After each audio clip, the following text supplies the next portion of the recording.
बीकानेर से लगभग 30 किलोमीटर के ड्राइव पर एक ऐसी जगह है जो पूरी दुनिया में यूनिक मानी जाती है। 4 से 5 व्हाइट रैट्स हैं इस नाम की कोई चीज। Thousands of rats.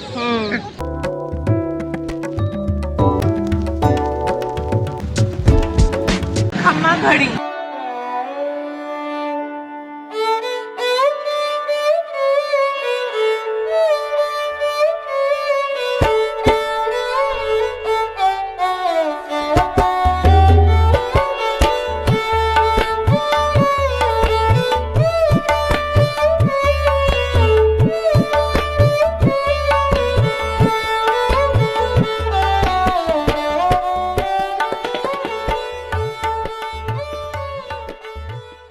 Hi guys, welcome back to my channel. I hope आप सब ठीक होगे। I am also good. So Rampura haveli की हिस्ट्री और कैमल रिसर्च सेंटर के यूनिक एक्सपीरियंस के बाद हम निकल चुके हैं सिटी से थोड़ा दूर। बीकानेर से लगभग 30 किलोमीटर के ड्राइव पर एक ऐसी जगह है जो पूरी दुनिया में यूनिक मानी जाती है और इसीलिए अब वक्त है बीकानेर के सबसे बड़े मिस्ट्री बॉक्स को खोलने का। हम जा रहे हैं देशनोक, एक ऐसी जगह जिसे सुनकर दुनिया हैरान रह जाती है। प्रिपेयर योरसेल्व्स, क्योंकि हम the world's only rat temple visit करने वाले हैं। सच बताऊं तो मैं पर्सनल लाइफ में उतनी रिलीजियस नहीं हूं। टेम्पल्स और रिचुअल्स मेरी डेली लाइफ का बड़ा हिस्सा नहीं है, लेकिन एज अ ट्रैवलर आप इस जगह को इग्नोर नहीं कर सकते। इसे the rat temple of the world कहा जाता है। यहाँ हजारों चूहे हैं और उन्हें यहाँ काबा कहते हैं। Let's go and see why this place is a wonder of the world.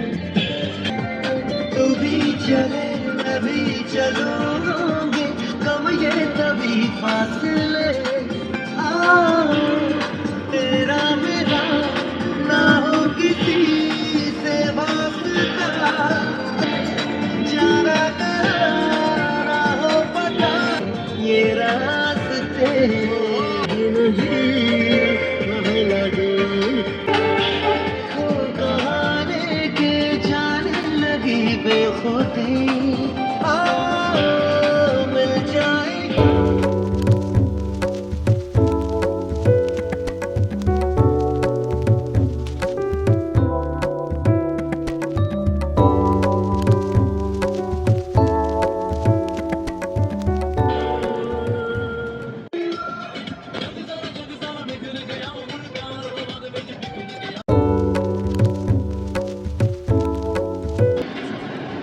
मंदिर के बाहर आपको बहुत सारी ऐसी स्वीट शॉप दिख जाएंगी प्रसाद के लिए।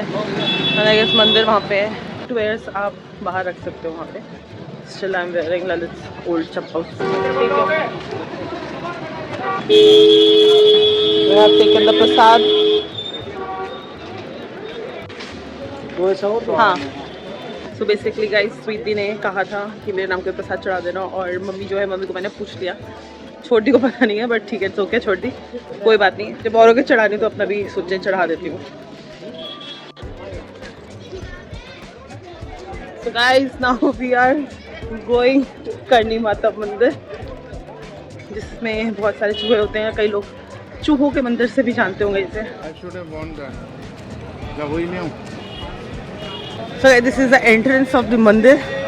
यहाँ पे दर्शन से पहले आप अपने फुटवेयर्स को सेफली रखवा सकते हो। वो आप लोगों को एक टोकन दे देते हैं। उसके बाद जब आप मंदिर में विजिट कर आओगे तो आपको फुटवेयर्स मिल जाएंगे।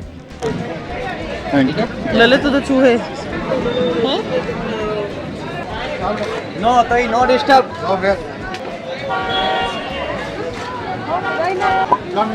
ओके, मैं लॉजिक और फैक्ट्स में बिलीव करती हूँ, बट यहाँ आकर आपका लॉजिक थोड़ा पॉज हो जाता है। यहाँ 25,000 से ज़्यादा चूहे हैं। दी माइंड ब्लोइंग पार्ट, इनका जो झूठा प्रसाद है वो लोग बड़े ही मन से खाते हैं और आज तक यहाँ कोई बीमार नहीं पड़ा, even during the plague. It's a direct challenge to science, isn't it?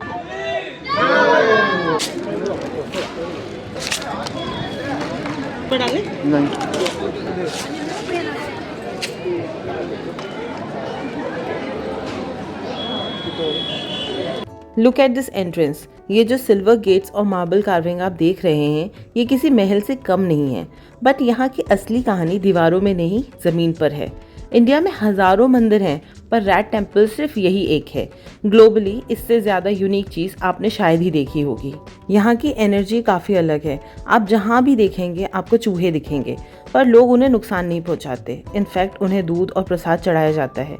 कहा जाता है कि अगर आपको वाइट रैट दिख जाए तो आप बहुत लकी हैं। यहाँ का ये दूसरा सबसे बड़ा चैलेंज है, फाइंडिंग द वाइट रैट। पूरे मंदिर में सिर्फ 4 से 5 वाइट रैट्स हैं। कहा जाता है कि वो करनी माता और उनके 4 बेटों का अवतार है।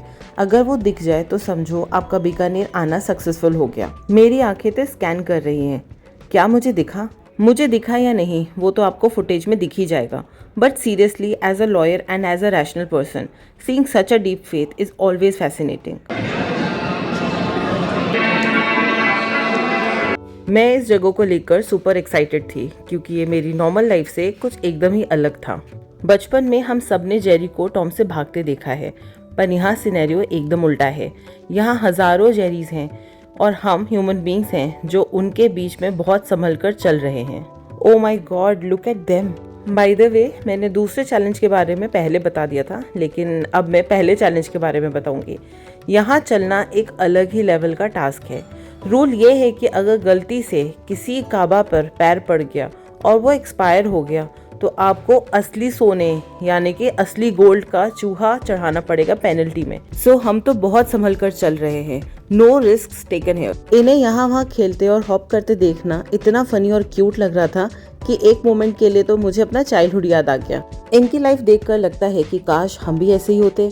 ना किसी करियर की टेंशन, ना कोई वर्कलोड और ना स्ट्रेस नाम की कोई चीज़। इनकी लाइफ में अगर कुछ है तो वो है सिर्फ चीज़।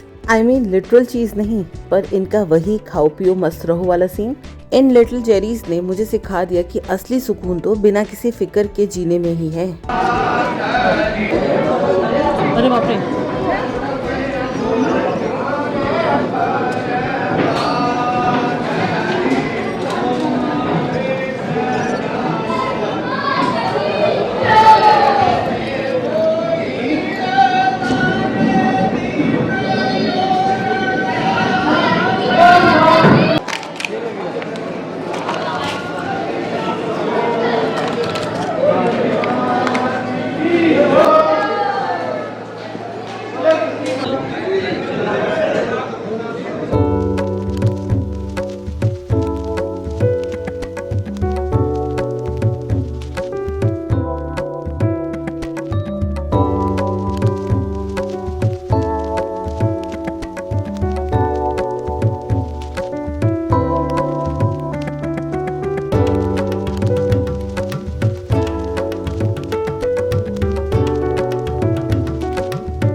तुम डालो।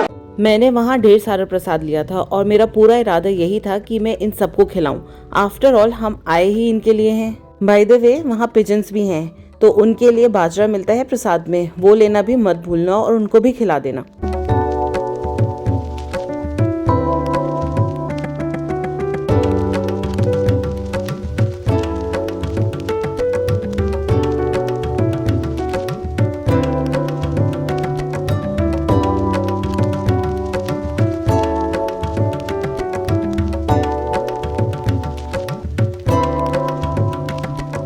नहीं था पीछे हाँ,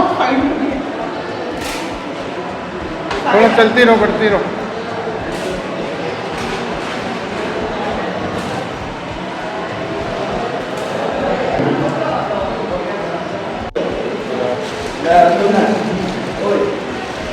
माय गॉड, वो मेरे ऊपर ना। Keep standing.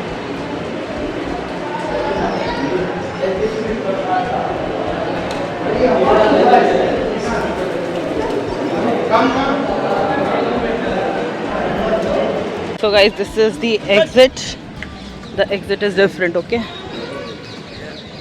यहाँ पे कोई कियोस्क नहीं है, सारे कियोस्क सिर्फ एंट्री पे था। We have come to Deshnok Karni Mata Mandir, the temple famous for rats, lots of rats, thousands of rats.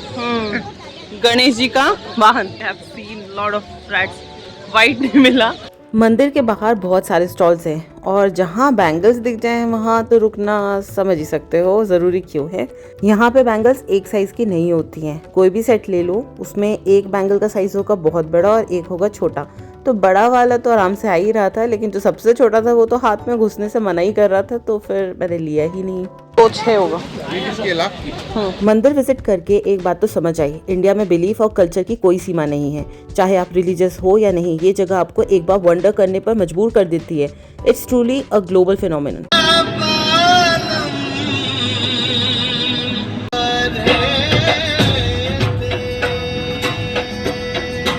मंदिर से निकलते ही हमने एक छोटा सा डिटूर लिया लक्ष्मी विलास पैलेस की तरफ। लेकिन दोस्तों किस्मत देखिए, जब तक हम पहुंचे तब तक यहाँ का म्यूजियम क्लोज हो चुका था।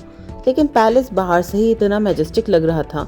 वो लाइटिंग, वो रॉयल वाइब देख के ही समझ आ रहा था कि ये बीकानेर का कितना आइकॉनिक एरिया है। हमारा बहुत मन था कि हम वहाँ रेस्टोरेंट में डिनर करें, पर फिर हमने एक एग्जीक्यूटिव डिसीजन लिया। पूरा दिन इतना हेक्टिक था, इतने सारे स्पॉट्स जिसमें म्यूजियम, मंदिर और हवेली हमने कवर किए कि हम थोड़ा थक चुके थे। और सच बताऊं, पैलेस जैसी जगह पर आप अच्छे से ड्रेसअप होकर ढेर सारी फोटोग्राफी और एफर्ट्स के साथ जाना चाहते हो, तो हमने सोचा क्यों ना म्यूजियम और लंच एक साथ परसों का रख लेंगे। आज थोड़ा सुकून से रहते हैं और परसों यहाँ रॉयल अंदाज में वापस आएंगे। अगर आप यहाँ आने का प्लान कर रहे हो तो ये डिटेल्स नोट कर लेना।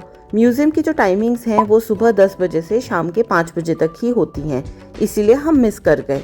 यहाँ की एंट्री फीस अराउंड ₹200 से 500 के बीच होती है, depending on the package you take. Good news ये है कि यहाँ का रेस्टोरेंट रात के 10:30 तक खुला रहता है, तो आप आराम से डिनर के लिए आ सकते हो। यहाँ का लाल मांस और ट्रेडिशनल स्नैक्स बहुत फेमस है, सो डेफिनेटली ट्राई दैट।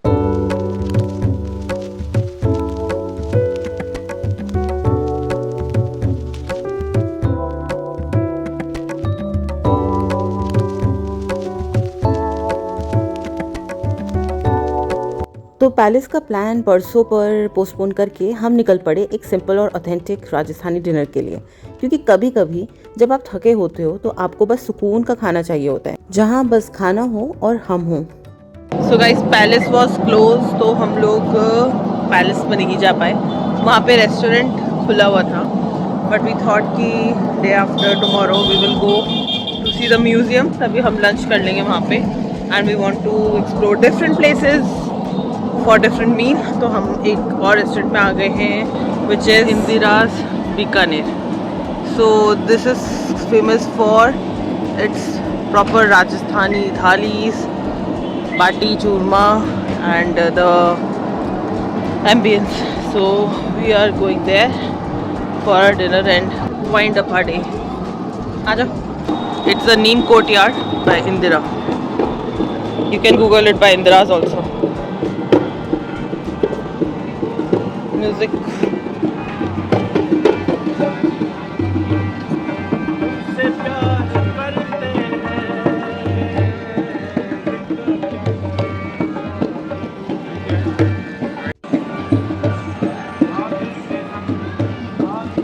चलो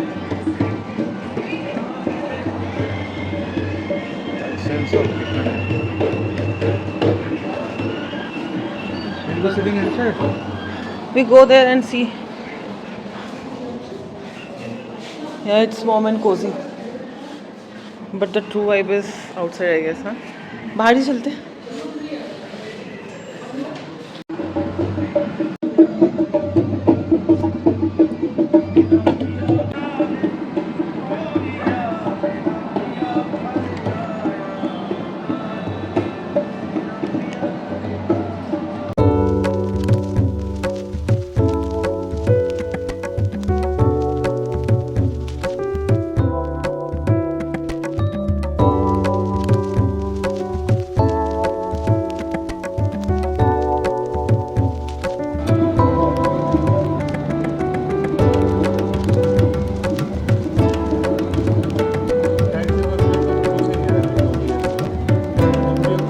Cheers. डाल के खाते हैं। टेस्ट, ये बाजरे की रोटी है।